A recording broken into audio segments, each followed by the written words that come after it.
Fala conosco, Senhor grande Deus e Pai. Confirma, Senhor meu Deus e meu Pai, que está no céu, a tua bênção, os teus milagres, em nome do Senhor Jesus. Amém e amém, Senhor Jesus. Pode se assentar, meus irmãos.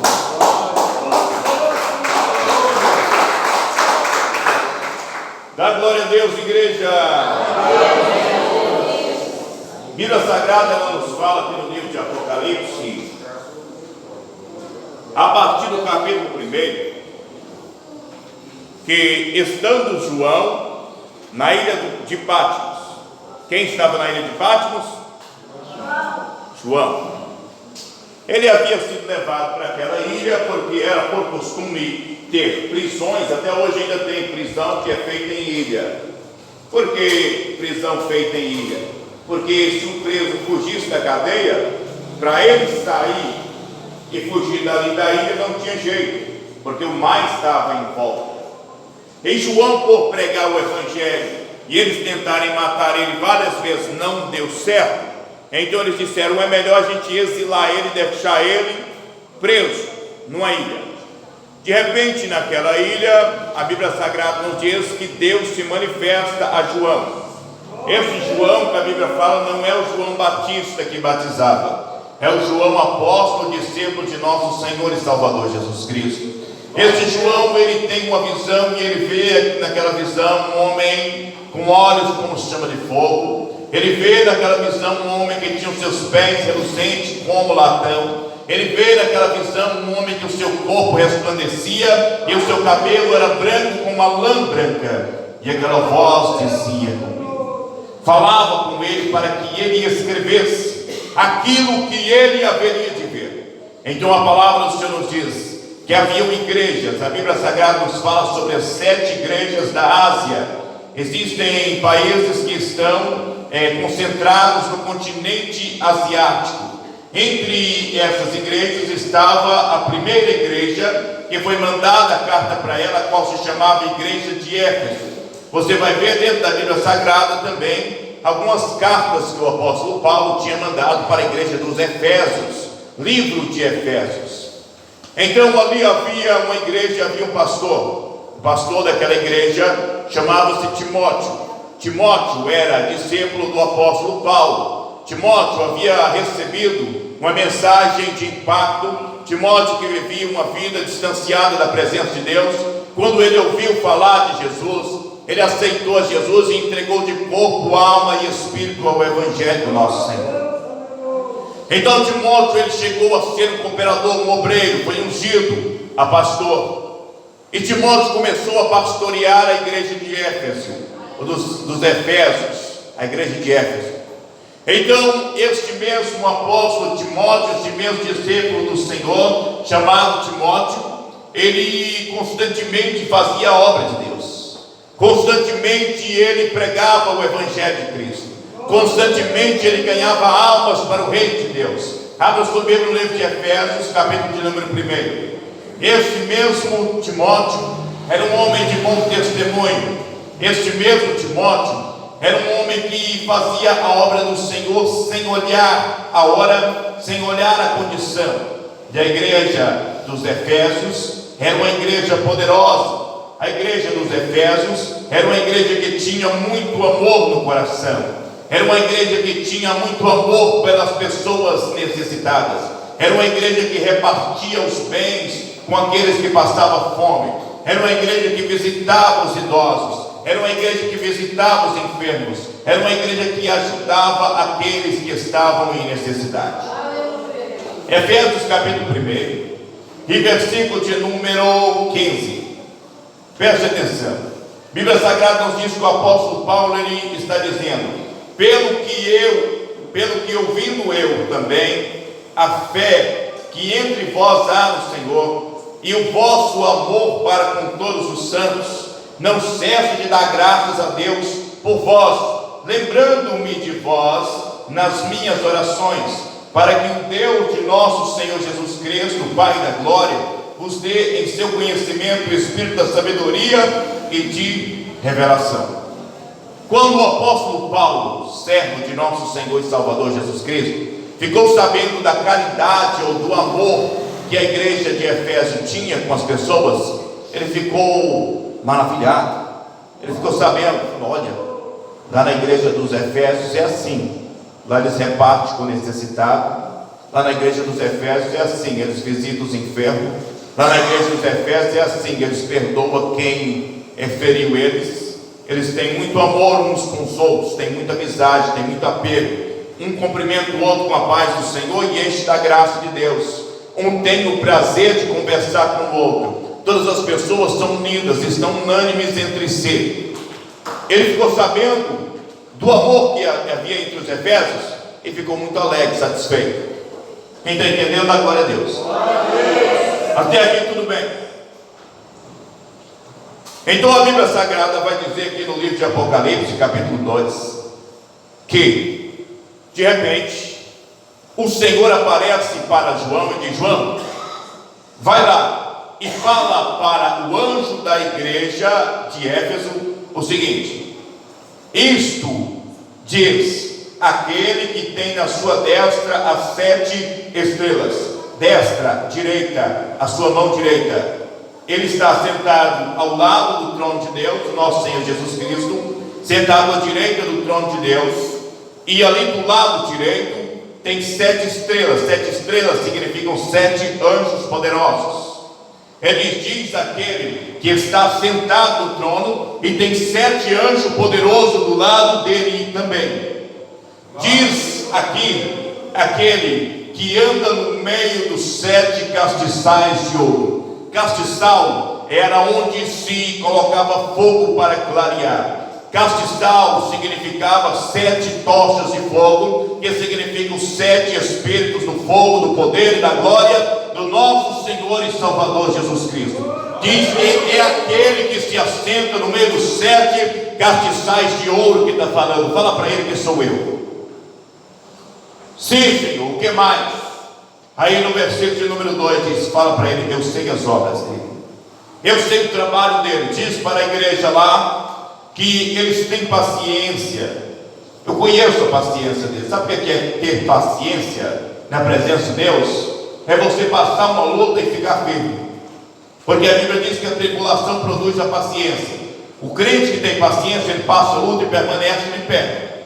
O crente que tem paciência, ele passa a dificuldade, passa a tribulação, mas ele está na presença de Deus. Ele diz: eu conheço as tuas obras, conheço a tua paciência, sei o que você tem passado, sei que o negócio não tem sido nada fácil, mas eu tenho visto a tua paciência.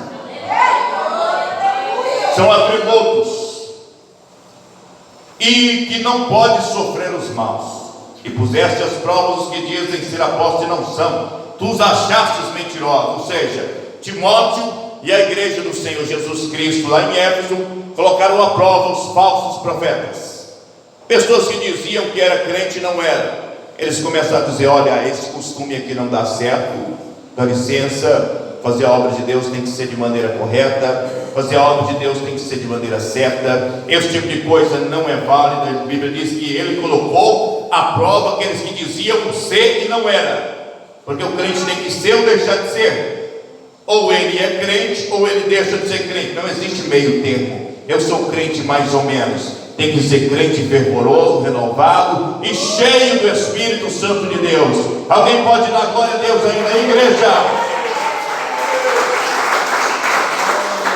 Conheço o teu trabalho, conheço as tuas obras, conheço a tua paciência, sei que você tem sofrido, sei que você tem passado luto, eu conheço o seu deitar, o seu levantar. Deus, o Senhor, é aquele que nos conhece. Deus sabe das obras que nós praticamos quando nós estamos na igreja, mas Deus sabe muito mais das obras que nós praticamos quando nós estamos na nossa casa, quando nós estamos no nosso trabalho, quando nós estamos diante de alguma outra pessoa. Deus conhece as nossas obras e não há nada oculto diante do Senhor e Salvador Jesus Cristo.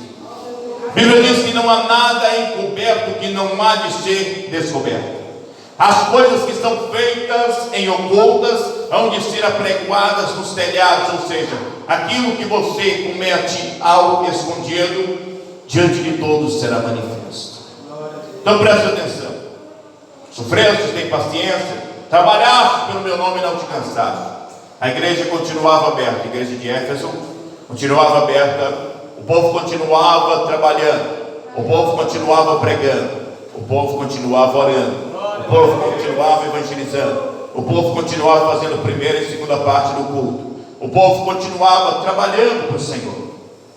A igreja tinha sido fundada, a igreja era uma bênção de Deus, continuava uma bênção. Porém, no versículo de número 4, Deus disse: olha, estou vendo, porque Deus é assim, meus irmãos, nós olhamos o defeito, o problema, não, aquela igreja lá, aquele povo lá, aquela fulana, aquele fulano, tem defeito tal e tal e tal. Não, Deus começou elogiando. Tenho visto o seu trabalho, tenho visto sua determinação, tenho visto o que você tem feito para mim. É muito mais fácil as pessoas olharem o seu defeito, a sua falha, aquilo que você fala, aquilo que você pensa, aquilo que você erra, do que olhar as suas qualidades e aquilo que você tem feito para agradar o nosso Senhor e Salvador Jesus Cristo. Mas Deus está vindo à sua vida, você crê? Dá glória a Deus aí.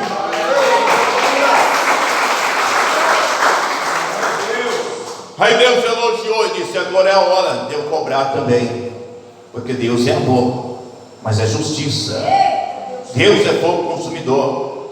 Não adianta, meus irmãos, nós ficarmos tão somente passar a mão na cabeça de um de outro e esquecer que o erro é erro, o pecado é pecado, a falha é falha, e ela tem que ser corrigida, e ela tem que ser eliminada da nossa vida, ela tem que ser cortada e lançada fora. O Senhor disse: eu sou a videira verdadeira, João capítulo 15. Meu pai é lavrador, toda vara em mim que não produz fruto, corta e lança fora. Mas aquela que produz fruto, eu limpo ela para que ela dê mais fruto. E vocês estão limpos pela palavra que eu tenho lançado em vós, foi o que Jesus disse. Então a vara que dá fruto, ou seja, o crente que dá fruto, ele tem que ser purificado cada vez mais e mais. Ele tem que ser limpo cada vez mais e mais, meus irmãos. E o Senhor disse uma reclamação aqui para a igreja de Éfeso, porque a maioria das pessoas só quer ser a igreja de Filadélfia. É muito bom, né, meus irmãos? Ser a igreja de Filadélfia. Não sou Filadélfia, só vitória. Dá glória a Deus então aí, meus irmãos. Cadê as palmas para Jesus? As suas obras, o teu trabalho, tu não te cansaste. Mas eu tenho uma coisa contra ti, que tu deixastes o teu primeiro amor. Tu deixaste, tu abandonaste o primeiro amor. O trabalho continuava, mas estava ficando muito a desejar. Tinha muita gente passando necessidade, e o povo esquecia de ajudar os necessitados. Tinha muita gente precisando de um abraço, de um afeto, de um carinho, e o povo estava virando as costas. Tinha muita gente que estava fraca e abatido na fé, e o povo esquecia de visitar e de orar por aquelas pessoas. Tinha muita gente que estava derramando lágrimas em casa, até mesmo sofrendo pela perda de um ente querido, por um problema, por algo que passou na vida, mas um monte de crente não podia visitar para ir lá, dar o amor, dar uma palavra de apoio, uma palavra de conforto, uma palavra de consideração para aquela pessoa. Mas meu trabalho não permite, meu trabalho não deixa. Agora eu estou falando para você de uma igreja que foi elogiada por Paulo. Paulo disse: olha, quando eu fiquei sabendo do amor de vocês, eu fiquei maravilhado. E os anos foram passando, era muito amor que eles tinham, mas aí o dinheiro foi entrando. E quando o materialismo começa a entrar na vida do homem e da mulher, ele esquece-se do primeiro amor. Quando o materialismo entra na vida do homem e da mulher, ele esquece do seu irmão que está necessitado, ele esquece de estender a mão, de ajudar aquele que está pedindo por uma ajuda, por um socorro. Por quê? Porque às vezes o nosso tempo é somente, ou é o tempo para trabalhar, ou é o tempo para arrumar a casa, ou é o tempo para mexer alguma coisinha em casa, ou é o tempo de visitar alguém diferente, ou é o tempo de fazer algo para alguém que não seja pelo amor. Quem está entendendo? A glória a Deus. Deus está falando contigo, da glória a Deus. E se o Senhor quer falar conosco e nos repreender, nós devemos dizer amém, porque o Senhor é bom e a palavra dele é fiel e é verdadeira. Da glória a Deus, meus irmãos. Tem porém contra ti que tu abandonaste o teu primeiro amor. E a Bíblia Sagrada diz assim: lembra-te de onde tu caíste e arrepende, porque senão eu virei a ti e arrancarei de ti o meu castiçal. Sabe o que é castiçal? É onde fica o fogo. Sabe o que é castiçal? É onde fica o azeite. O azeite e o fogo simbolizam a presença do Espírito Santo de Deus. Se por acaso, o Senhor diz, se por acaso você não se arrepender, será tirado de ti o Espírito Santo. Salmo 51. Sabe o que Davi ele pediu para Deus? Senhor, eu sei que eu pequei contra ti, Senhor, mas uma coisa eu peço ao Senhor: não me lances fora da tua presença e não retires de mim o teu Espírito Santo. Eu estou arrependido e quero uma nova chance para andar na presença do Senhor. Renova em mim o espírito voluntário e um coração alegre para pregar, para fazer a tua obra, para ter amor por todas as pessoas. Lembra de onde caíste? Deixa eu te explicar esse mistério. Cair significa que está em cima. Existem duas posições. Existe um jugo que é chamado jugo do pecado. O jugo é como se fosse uma canga que se coloca sobre o boi, sobre o cavalo, sobre o jumento desobediente. Jugo coloca-se sobre o pescoço. Antigamente eles costumavam colocar sobre os escravos jugos, correntes, cadeias para prender as pessoas.